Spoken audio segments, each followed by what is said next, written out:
मेरे चैनल पर ज़्यादातर वीडियोस जो अभी तक आपने देखी होंगी वो लार्ज अप्लायंसेस के ऊपर होती है, लेकिन मैं किसी एक प्रोडक्ट को प्रमोट करे बिना आप लोगों को ये सिखाता हूँ कि वो प्रोडक्ट खरीदते समय आपको क्या क्या पॉइंट्स ध्यान में रखने चाहिए।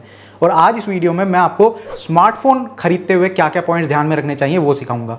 स्मार्टफोन्स मार्केट में काफ़ी अवेलेबल हैं, 1000 से भी ज़्यादा मॉडल्स आपको मिल जाएंगे अलग अलग ब्रांड की तरफ से, और उनकी जो टेक्निकल टर्म्स होती हैं वो काफ़ी डिफिकल्ट होती हैं एक नॉर्मल इंसान को सीखने के लिए। तो मैं कोशिश करूंगा एक सिंपल वीडियो बनाने की, एकदम सिंपल लैंग्वेज में, जिसमें ये सारी चीज़ें मैं आपको अच्छे से सिखाऊंगा। बहुत इन्फॉर्मेटिव वीडियो ये होने वाली है। और इस वीडियो में मेरे पास दो स्मार्टफोन्स हैं सैमसंग की तरफ से। एक ये है जो इस तरह से खुलता है, इसको बोलते हैं सैमसंग गैलेक्सी Z Fold 7, और इसके अलावा दूसरा स्मार्टफोन है मेरे पास ये वाला जो इस तरह से खुलता है, और इसको बोलते हैं सैमसंग गैलेक्सी Z Flip 7। ये दोनों सैमसंग के फोल्डेबल फ़ोन्स हैं और ये फ्लैगशिप फ़ोन्स हैं।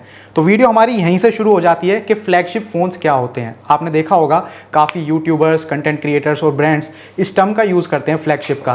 तो ये मैं आपको बता देता हूँ, जितने भी फ़ोन्स होते हैं अलग अलग बजट के होते हैं, उन सबको 3 कैटेगरी में डिफाइन किया गया है। पहली होती है एंट्री लेवल फ़ोन्स की कैटेगरी, जिसमें 10-15 हज़ार 20 हज़ार तक के फ़ोन आ जाते हैं। काफ़ी बेसिक स्मार्टफोन्स ये होते हैं जो सिर्फ सिंपल टास्क के लिए आपको मिल जाते हैं। कैमरा क्वालिटी इनमें ज़्यादा अच्छी नहीं मिलेगी, आपको स्पीड इतनी बढ़िया नहीं मिलेगी, और जो इनकी बाकी परफॉर्मेंस है वो भी नॉर्मल होती है, एवरेज होती है।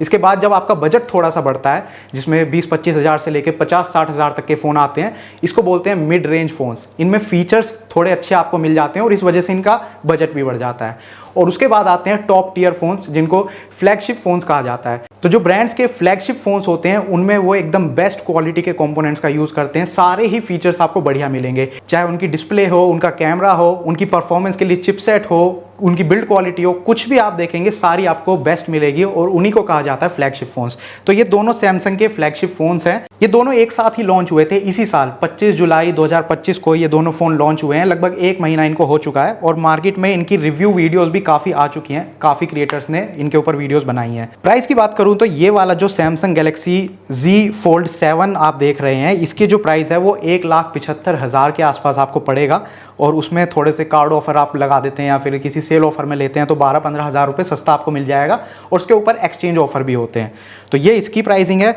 और अगर फ्लिप की मैं बात करूं तो इसकी जो प्राइसिंग है वो 1,10,000 के आसपास है, और सेम चीज़ कार्ड ऑफर, सेल ऑफर्स और एक्सचेंज ऑफर इस पर भी आपको मिल जाते हैं। बजट के बाद जो दूसरी चीज़ आपको ध्यान में रखनी है वो है आपकी रिक्वायरमेंट, यानी कि आप फ़ोन किस पर्पज़ के लिए ले रहे हैं। अगर आपका बेसिक यूसेज है, जैसे कि आपको सिर्फ ब्राउजिंग करनी है, ज़्यादा फीचर्स यूज़ नहीं करने, तो एक एंट्री लेवल फ़ोन आपके लिए बेस्ट रहेगा। लेकिन जैसे जैसे आपकी रिक्वायरमेंट बढ़ती है, मान लीजिए आपको अच्छी कैमरा क्वालिटी चाहिए, गेमिंग के लिए आप फ़ोन देख रहे हैं, या फिर वर्क रिलेटेड आप फ़ोन देख रहे हैं, आप एक प्रोफेशनल हैं और आप चाहते हैं आपके फ़ोन पर आप ज़्यादातर काम अपना कर पाएँ, तो उसके लिए आपको मिड रेंज फ़ोन्स या फिर फ्लैगशिप फ़ोन्स लेने चाहिए। तो यहाँ पर जैसे ये वाला जो Fold 7 फ़ोन आप देख रहे हैं, इसमें एक क्वालिटी सबसे बेस्ट ये है कि जब आप इसको ओपन करते हैं तो इसकी जो स्क्रीन है वो काफ़ी बड़ी हो जाती है। मेरे हिसाब से प्रोफेशनल्स के लिए ये फ़ोन ज़्यादा बढ़िया रहता है, क्योंकि इसमें आप अपना ऑफिस का जो काम आप अपने टैब पर करते हैं या फिर लैपटॉप पर करते हैं, वो आप इस फ़ोन के ऊपर भी कर सकते हैं। मैं ये नहीं कह रहा कि ये फ़ोन टैबलेट को या फिर लैपटॉप को रिप्लेस कर सकता है, लेकिन इसमें स्क्रीन साइज़ काफ़ी बड़ा है, तो आप इसके ऊपर भी वो काम कर सकते हो।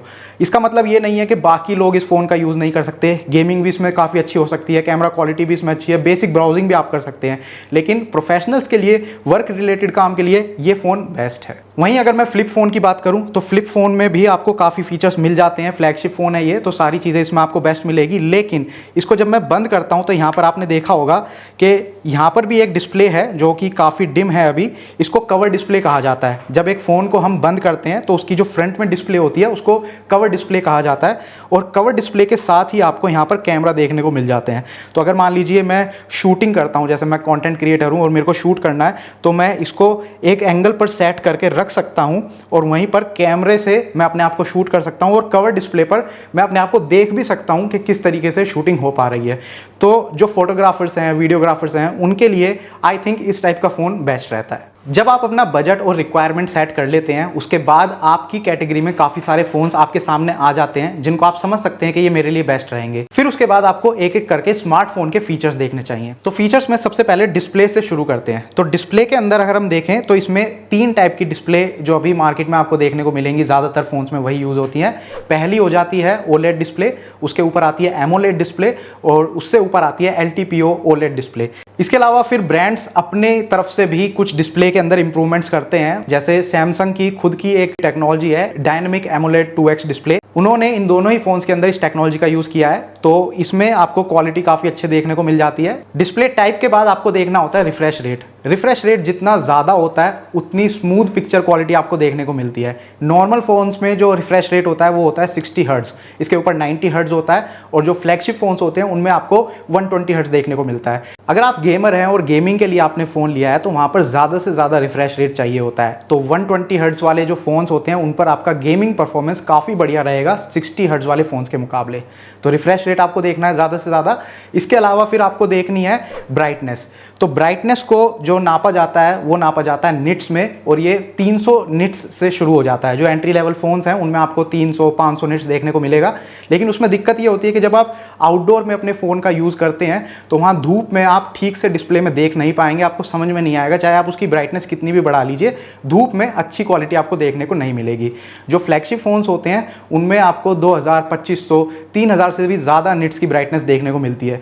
जितनी ज़्यादा ब्राइटनेस है उतना ईजिली धूप में या आउटडोर आप अपने फ़ोन को ऑपरेट कर पाएंगे। इसके अलावा फिर आपके व्यूइंग एक्सपीरियंस के लिए अलग अलग टेक्नोलॉजी का भी यूज़ किया जाता है, जैसे HDR या फिर डॉल्बी विजन। ये दोनों ही अलग अलग टेक्नोलॉजी हैं। अगर इनका यूज़ किसी फ़ोन के अंदर किया जाता है तो वहाँ पर आपको पिक्चर क्वालिटी और बढ़िया देखने को मिलती है। डिस्प्ले के बाद फिर कैमरा पे आते हैं, क्योंकि स्मार्टफोन्स में कैमरा काफ़ी इंपॉर्टेंट रोल प्ले करता है। चाहे आप एंट्री लेवल फ़ोन्स ले रहे हैं या फिर फ्लैगशिप फ़ोन्स ले रहे हैं, कैमरा क्वालिटी सबको अच्छी चाहिए होती है।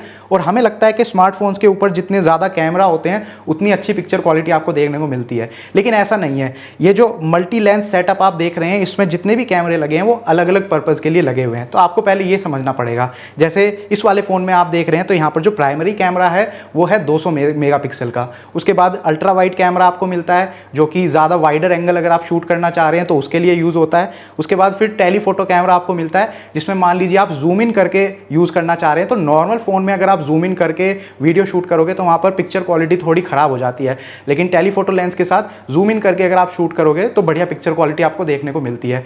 खाली लेंस के ऊपर ही नहीं, लेंस के अंदर जो टेक्नोलॉजी का यूज़ किया गया है उसके ऊपर भी डिपेंड करता है कि आपकी फ़ोटो या वीडियो कितनी अच्छी आएगी। जो इनके अंदर सेंसर्स का यूज़ होता है उनका साइज़ बड़ा होना चाहिए, लार्जर सेंसर्स होने चाहिए, सेंसर क्वालिटी काफ़ी अच्छी होनी चाहिए, और एक OIS टेक्नोलॉजी, आपने शायद ये टर्म सुनी होगी, कैमरा में यूज़ करी जाती है। तो OIS टेक्नोलॉजी एक छोटा सा हार्डवेयर इक्विपमेंट होता है जिसमें कैमरा फ़ोन की मूवमेंट के साथ मूव करता है। ऐसे में आपने देखा होगा काफ़ी लोग हिलते हुए वीडियो बनाते हैं, लेकिन उनकी जो वीडियो है वो काफ़ी स्टेबल आती है, वो OIS टेक्नोलॉजी की वजह से ही है। और लास्ट में फिर आपको ये देखना चाहिए कि जब आप शूट कर रहे हैं तो वहाँ पर मैनुअल कंट्रोल्स कितने आप अपनी तरफ से खुद सेट कर सकते हैं। जो एंट्री लेवल या फिर मिड रेंज फोन्स भी ज़्यादातर होते हैं उनमें आप सिर्फ कैमरा खोल के शूटिंग स्टार्ट कर सकते हो, जो पहले से ही उनके अंदर अलग अलग वीडियो सेटिंग्स डिफाइंड है, आप सिर्फ उनका यूज़ करके वीडियो शूट कर सकते हो। लेकिन जो फ्लैगशिप फोन्स होते हैं उनमें आपको मैनुअल कंट्रोल काफ़ी देखने को मिलता है। आप अलग अलग क्वालिटी के साथ, अलग अलग सीन के साथ वीडियो शूट कर सकते हो। मान लीजिए आपको कहीं पर ब्राइटनेस ज़्यादा चाहिए, ISO ज़्यादा चाहिए, फ्रेम ज़्यादा चाहिए, रिफ्रेश रेट कम चाहिए, जो भी आपको चाहिए ये सब आप मैनुअल कंट्रोल कर पाओगे। तो जब आपने देखा होगा काफ़ी सारे कंटेंट क्रिएटर्स अपने स्मार्टफोन से शूट करते हैं और वीडियो क्वालिटी भी काफ़ी अच्छी आती है, उसका एक रीज़न यही है। कैमरा के बाद बात कर लेते हैं चिपसेट की। तो स्मार्टफोन का चिपसेट उसका ब्रेन होता है। इसके जितने भी फंक्शंस हैं, चाहे कैमरा हो, चाहे इसकी डिस्प्ले हो, चाहे इसका कोई और फीचर्स हो, जो भी आपको यूज़ करने हैं वो चिपसेट के थ्रू ही आप यूज़ कर पाओगे। वो स्मार्टफोन का दिमाग है, और दिमाग कितना स्मार्ट है ये डिपेंड करता है कि उसके अंदर कैसा चिपसेट यूज़ किया गया है। जैसे आपने देखा होगा कि स्मार्टफोन हर महीने काफ़ी सारे नए स्मार्टफोन्स लॉन्च होते हैं, इसी तरह से जो चिपसेट है वो भी हर साल हर कुछ महीनों में नए चिपसेट लॉन्च होते हैं, और पुराने चिपसेट पुराने होते चले जाते हैं, उनकी जो परफॉर्मेंस है वो स्लो पड़ जाती है, और जो नए चिपसेट होते हैं वो काफ़ी फास्ट होते हैं। इसमें क्वालकॉम एक कंपनी है जिनके खुद के चिपसेट होते हैं, ज़्यादातर ब्रांड्स इस कंपनी के चिपसेट यूज़ करते हैं। इसके अलावा मीडियाटेक कंपनी भी है, उनके चिपसेट भी काफ़ी अच्छे हैं, और फिर काफ़ी ब्रांड्स अपने खुद के चिपसेट के ऊपर भी काम करते हैं, जैसे सैमसंग के खुद के भी चिपसेट हैं जो अपने फ़ोन में यूज़ करते हैं, और क्वालकॉम और मीडियाटेक के चिपसेट भी वो यूज़ करते हैं। अब किस ब्रांड का कौन सा चिपसेट ज़्यादा बढ़िया है उसको समझने के लिए सबसे सिंपल तरीका है कि आप गूगल पर जाइए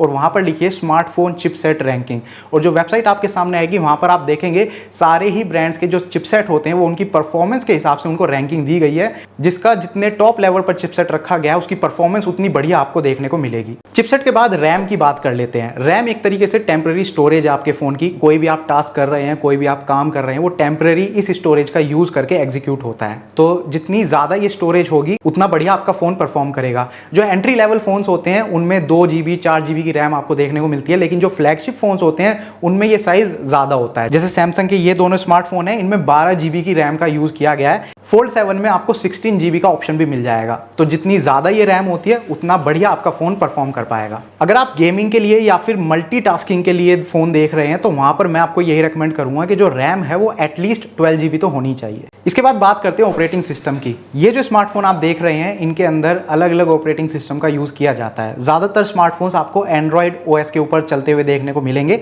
ये एक ऑपरेटिंग सिस्टम है। अब इसमें क्या होता है, सेम उसी तरह से जैसे हर कुछ महीनों में नए मॉडल्स आते हैं, तो हर कुछ साल के बाद या हर कुछ महीनों के बाद आपको ऑपरेटिंग सिस्टम में भी नया वर्जन देखने को मिलता है। लेकिन एक बार जो आपने फोन खरीद लिया उसके अंदर जो वर्जन आपको डला हुआ मिला है, एंट्री लेवल फोन्स में या फिर ज्यादातर मिड रेंज फोन्स में भी आपको उसी वर्जन के साथ वो फोन यूज करना पड़ता है अगले 3 4 5 साल तक भी। लेकिन फ्लैगशिप फोन जब आप लेते हैं वहां पर फायदा आपको ये मिलेगा कि जो ऑपरेटिंग सिस्टम आपके फोन में है, इसके बाद जो न्यू वर्जन आएंगे अगले 3 5 या उससे ज्यादा साल के लिए, वो सारे आपके फोन में ऑटोमेटिकली इंस्टॉल होते रहेंगे जब जब वो वर्जन अवेलेबल होंगे आपके फोन के लिए। जैसे सैमसंग के इन दोनों फोन्स में आपको 7 साल तक ऑपरेटिंग सिस्टम का सपोर्ट मिलता है, यानी कि एंड्रॉइड के जो अगले 7 वर्जन आपके सामने आएंगे वो सारे आपके फोन में आप यूज कर पाओगे। तो मैं भी यही कोशिश करता हूं, मैं जब अपने लिए एक फोन खरीदता हूं तो मैं फ्लैगशिप फ़ोन खरीदने की कोशिश करता हूं जिसमें ऑपरेटिंग सिस्टम का मैक्सिमम सपोर्ट मुझे मिल पाए, क्योंकि मैं टारगेट करता हूं एक अच्छा फ़ोन खरीदने की जिसको अगले 5-6 साल तक मैं यूज़ कर पाऊं। फिर बात करते हैं बैटरी की। यहाँ पर खाली बैटरी नहीं, काफ़ी सारी चीज़ें एक साथ आपको देखनी होती हैं। सबसे पहले बैटरी जो है वो mAh में होती है स्मार्टफोन्स के अंदर। 3000, 4000, 5000, 6000, 7000 जितने ज़्यादा mAh की बैटरी होती है उतने ज़्यादा टाइम तक आपका फ़ोन चल पाता है। लेकिन बैटरी के अलावा आपको ये भी देखना होता है कि उसमें चार्जिंग आपको कैसी मिल रही है।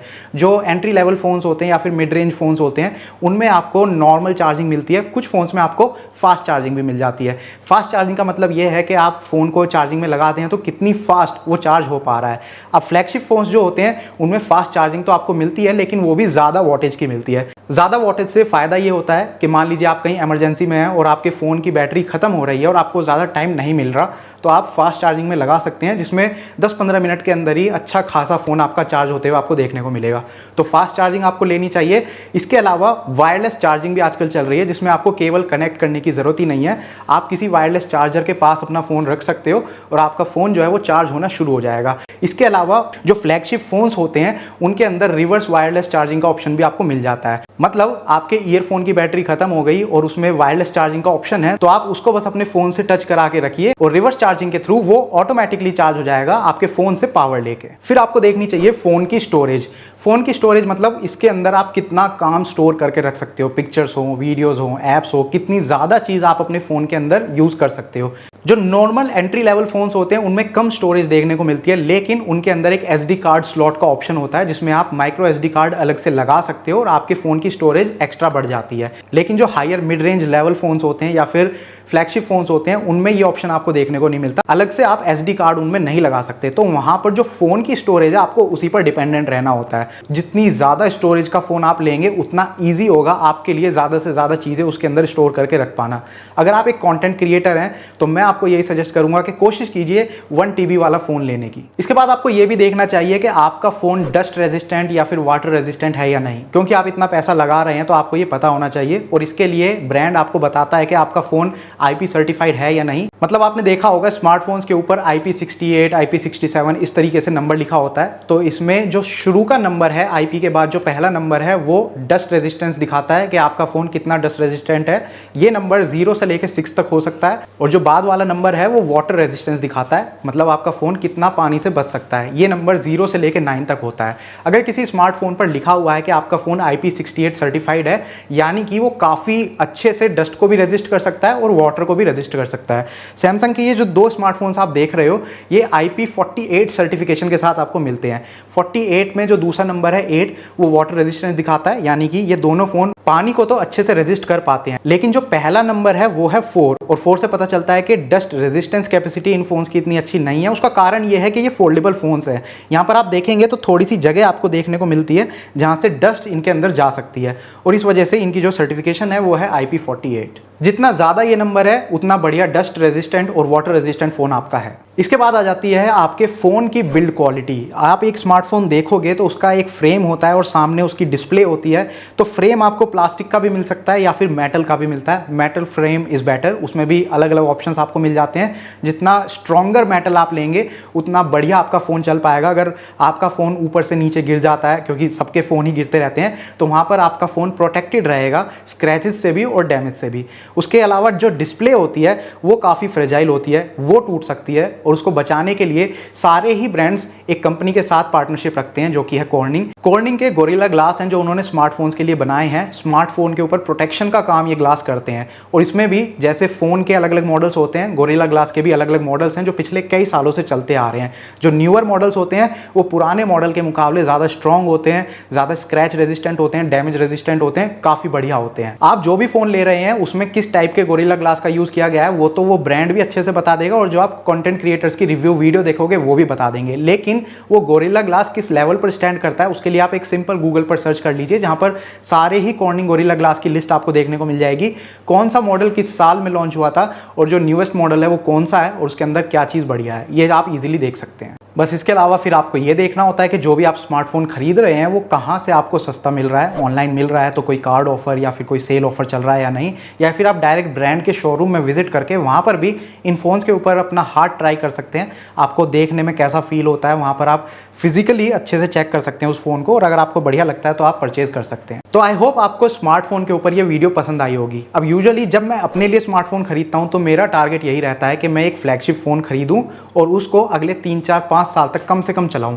ऐसे में मुझे बेनिफिट ये मिलता है कि सारी ही टॉप क्वालिटी के फीचर्स मुझे मिल जाते हैं जो कि मिड रेंज फोन्स में या फिर एंट्री लेवल फोन्स में भी अगले 4-5 साल के बाद आएंगे। तो उस हिसाब से मेरा फ़ोन 4-5 साल के बाद भी बढ़िया काम करेगा, अच्छी परफॉर्मेंस के साथ काम करेगा। और फ्लैगशिप फ़ोन में मुझे ऑपरेटिंग सिस्टम का अपडेट भी मिलता है अगले 5-7 साल तक के लिए, तो वो भी एक काफ़ी अच्छा पॉइंट है। तो अगर आपको ये वीडियो पसंद आई है स्मार्टफोन्स के ऊपर तो इसे लाइक कीजिए, शेयर कीजिए ज़्यादा से ज़्यादा लोगों के साथ। हो सकता है ये वीडियो किसी और के काम की हो, और अगर कोई आपका सवाल है तो आप नीचे कमेंट में लिख के पूछ सकते हैं। मैं कोशिश करूँगा आपके हर एक सवाल का जवाब देने की। Thank you for watching the video. Good bye.